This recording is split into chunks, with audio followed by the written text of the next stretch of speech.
جو ہمارے زمانے کے امام کا توسل ہے، اللہم صل علی محمد۔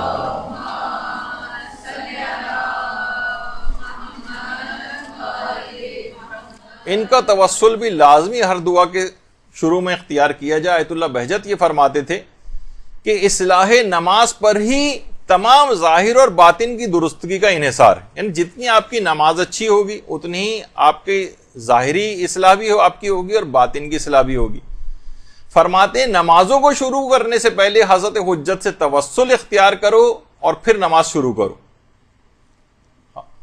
السلام علیکہ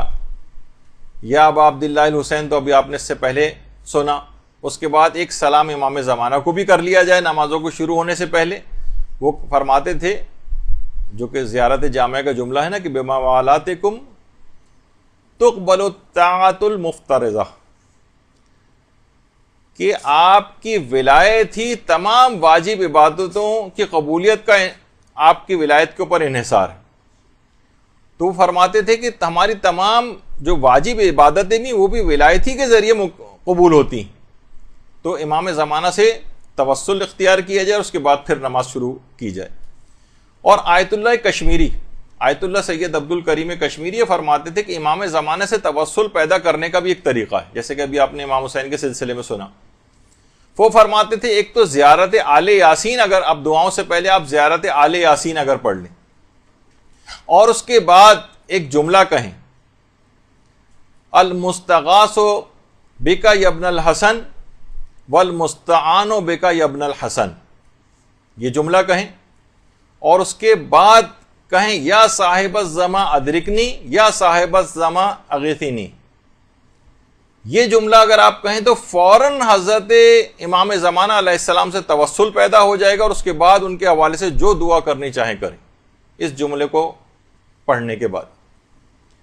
اور فرماتے ہیں کہ اگر زیارت آل یاسین بھی اس سے پہلے پڑھ لی جائے تو اس سے بھی ایک توسل پیدا ہو جاتا ہے۔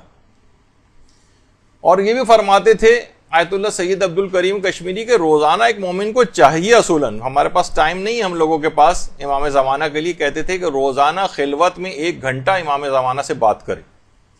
ان کے لیے ان کی بات کرنے سے مراد یہ ہے کہ ان زیارات پڑھے، ان کے لیے ان کی جو دعائیں ہیں وہ پڑھے، اپنی دعاؤں کے اندر بار بار ان کو وسیلہ قرار دے۔ 1 گھنٹہ خلوت میں امام زمانہ کے ساتھ ایک مومن، لیکن ہمیں بہت عجیب سا لگتا ہے، ہمارے پاس تو 5 منٹ بھی نہیں ہے امام زمانہ کے لیے،